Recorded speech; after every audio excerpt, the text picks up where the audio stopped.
OMRT 16, Vilcabamba Story, Part 2.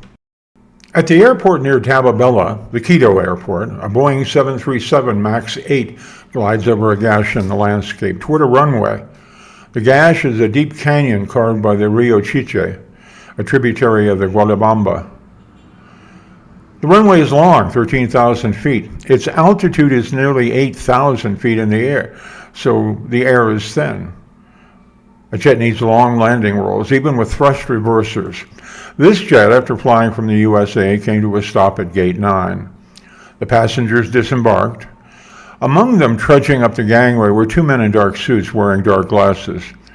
They showed a guard their passports and were waved through the crowd lined up before Migracion.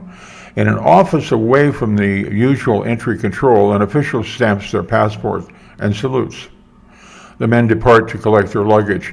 Another official nods and customs waves them through without examining their luggage. Out of the terminal and on the sidewalk, they're greeted by the driver of a black limo. He also wears a dark suit and gafas del sol sunglasses. Their luggage stowed in the trunk, they're soon speeding toward the center of Quito. They had names, many names. We should refer to them by the names on their passports. Mark Ovni and Neil Thrush.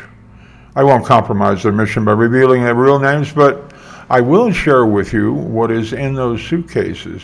In addition to a change of clothes, underwear, and toiletries, we find a disassembled terahertz quantum radar, one of the very few in the world small enough to travel in a suitcase. Our story is honored by its presence. Its importance will be revealed a few pages downstream. WTF is a terahertz quantum radar, a TQR, you might well ask. Well, Mark did ask that very question as he prepared for this trip. He and Neil were in a highly classified secure location near the District of Columbia. They had just been shown the TQR. That was when Neil asked the question you just asked. WTF is a TQR. Well, the government engineer began, rubbing his close-cropped beard. It's a radar that adds the benefit of quantum entanglement. What's the benefit? Neil asked. The engineer, a little irritated, said, I was getting to that, suggesting that Neil just chill and listen. The benefit, as I was saying, is higher sensitivity. A quantum of terahertz energy, a photon, leaves the antenna flying toward a target, while its double, an entangled photon, cools its heels in the radar. Like inseparable siblings, these photons feel the same thing at the same time. To the unschooled, the boffin looks over his glasses at Neil. These brother photons are separate, but they behave as one. So when the radiated photon hits something, the reference photon safe in the radar reacts. If there's nothing out there, the flying photon continues flying, its sibling unchanged. Later in their briefing, another boffin says, we think these UAP, called OVNI down south, we think they'll be more detectable with our TQR. That's the theory anyway. The theory you two will test. That was a few days before. Neither were passing through Canara on the way to Cuenca, and Loja, and eventually Vilcabamba. The huge black sedan carried them in comfort while Neil worked to empty the wet bar. Oh yes, it had a bar. It had an entertainment center. Mark watched WWF fights. Neil poured bottle after bottle into his gullet. He'd sacrificed months and an effective sobriety so he could get this assignment. Now he was making up for lost time. Neil, Mark asked, looking away from the screen a moment, don't you think you should slow down some? I know the company will pay to restock the bar, but really. Slow down? Neil repeated, slurring the words. Slow down? Good idea. I'm feeling a little woozy, he said with growing urgency. So there on the mountain road, the limo found a little space and pulled over. The driver should have advised that there was very little space on Neil's side of the limousine, but he didn't. Anyway, Neil's stomach had reached its limit. The half a dozen different liquors that were reacting inside the man demanded release. Neil's digestive system agreed. Seconds after he tumbled through the open door and landed on a narrow bit of verge, he was vomiting violently. He was hurling dinner, liquor, guts, everything into the black abyss. The darkness was a blessing. Even in Neil's wretched state, the view would have put him into shock. He was positioned on the edge of a 300-foot precipice. Below, an unseen river quietly awaited the half-gallon of slightly used booze. Emptied, Neil climbed back into the car and promptly fell asleep. Mark tossed a blanket over his companion and motioned the driver to proceed. I've had a feeling that the events were heading to a climax, a crescendo, that the trend lines were converging and would meet soon. The reports of strange objects in the sky, the totally surreal cultural and political environment portend something. The gut feeling that we're on the edge and would fall into some abyss soon. The apartment the company selected for Mark and Neil was on the third floor of a building in the middle of Vilcabamba. The ground floor, fronting the street called Calle Fernando, housed an eatery, Pepitos. It was a medium-sized and usual for the town. It had booths. Unusual for the town, it had booths. Half a dozen booths. Each could fit 6 if they were of average bulk. If they were the size of many gringos, 1.5. 2 with a bit of overhang. On the night Neil and Mark hauled their suitcases from the limo, only one booth held customers. They were regulars. Pepito's wife knew what they'd order before they ordered it. In the middle of their table sat a microphone. They were bloggers of the old school. Pepito's was not a perfect studio, but with the occasional crash of dishes in the kitchen and the slow chatter of other diners, it was authentic. The sound of rolling suitcases got this night's dialogue off to a start. The rollers clicked on tile in the passage outside the restaurant. "That's new," said John, looking at the distorted figures through the dappled glass. "Somebody moving in," said Sid. "Always somebody moving in or moving out," observed John. "Welcome, listeners, to the latest Vilca Dialogue," Sid added. "Edition 75, I believe," he said, thumbing through notes to verify the count. "Yep, 75. Hard to believe." "Believe nothing," Sid said, laughing. "What's the theme tonight?" John asked. "Well, I think, as usual, our ambient soundscape has given us a theme. Coming and going. That clickety-clack of rollers through airport means change, a new place, a new life. Or it could mean going home to the same old place, the same old life. I prefer to look on the positive. It's an escape.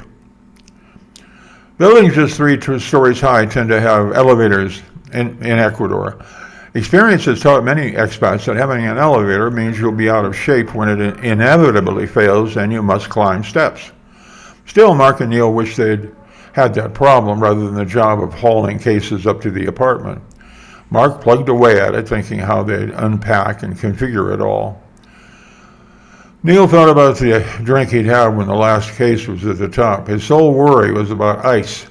Was there an ice maker in the fridge? Eventually the job was done. Both men slumped into the couch with relief. Neil was the first to get on his feet, walked to the kitchen. Yes! Oh yes! He punched the air and smiled. There was an ice maker, and its hopper was full of cubes. From a cabinet above the sink, he retrieved a glass. Plunk, plunk. 2 cubes of frozen water landed. Then, from underneath the sink, hidden there, a bottle, a long-delayed drink, and then a refill. The ice didn't have any chance to even think about melting. He returned to the couch and lay down and closed his eyes. Alcohol flowed alongside red and white corpuscles and were making the rounds in his circulatory system. When they reached his brain, he was out for the count. Mark looked over and thought of saying something. "Less trouble asleep, I'm afraid," he thought. "I can do the setup myself." Toward midnight, when Mark had the system ready for a test, Neil rose and stumbled to the kitchen for another drink. The podcast landed on the internet. After Neil had finished his drink, he ambled onto the balcony. Mark stood beside a tripod, on which was mounted a hodgepodge of technical boxes, all interconnected with cables. Neil looked over Mark's shoulder.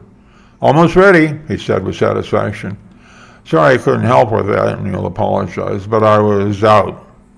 "No problem, friend. It went quick," Mark answered. Still focused on the rig, "Did you get any rest?" Mark asked. No, not much. Mostly I dreamed. What dreams? Mark asked with a smile. No, as a matter of fact, they were dry, cotton-mouthed dreams. I was crawling across a desert. Ahead of me, I saw a mirage that seemed real. Desert Bar and Grill. Was it a town or something? No, it was by itself. It shimmered, waves of heat refracting the image. I sort of knew in the dream that it was a mirage, but I kept crawling toward it. Why? I kept thinking from the sun angle it must be late afternoon. I didn't want to miss happy hour. Sure, dreams have their own logic, but I was so thirsty. Any booze left? Mark asked. Plenty, Neil responded and headed to the kitchen to prove it. Having a drink with me? Neil asked. Yes, the work is done for tonight, so let's celebrate our arrival. Have you seen anything yet? Just bats and their snacks, flying bugs. There's a world unseen out there. I guess that's why they sent us down here, isn't it? Who knows, Mark said, sipping his drink. They don't tell anyone more than they need to know. Neil emptied his glass and poured another. He'd be down for the count soon, thought Mark. Bats and bugs, bats and bugs. And what else? With Neil tucked in for the night, Mark sat on a soft chair, scrolling through his messages, nothing important. He responded to one with the cryptic, Aunt Julie sends her love. The company would read this as on-site, gear set up and working. In the restaurant below, the two podcasters had settled the bill and after a final beer gone home. That evening's show was edited and available. Mark slumped in a soft chair, not intending to sleep. He was more tired than he wanted to admit. I'll listen to the podcast from Vilca, he thought. If it's interesting, it'll keep me up a bit. If it isn't, I'll be dreaming with it. I'll be dreaming with it in the background. His earbuds inserted, he began listening. This episode is about coming and going. Everyday people come, new people. Everyday wannabe expats go back to towns and cities up north. It's not for everyone. Mark wondered when he'd be flying north again. A month? 6 months? Like someone on a wet slope, Mark was sliding into unconsciousness, even as he listened. There are people from all over the world in our village, one of the hosts observed. And off our world, his co-host added, a pause. Well, those visitors, the lights in the sky, we talk about them on the full moon edition of the show. Check the chart. When does the moon get big again? Next week. Well, we might make an intro, a tease for that show and topic. Why? Have you seen lights? Mark was about to slip into REM sleep and was very suggestible. He started dreaming. In his mind, lights were dancing over Mandango.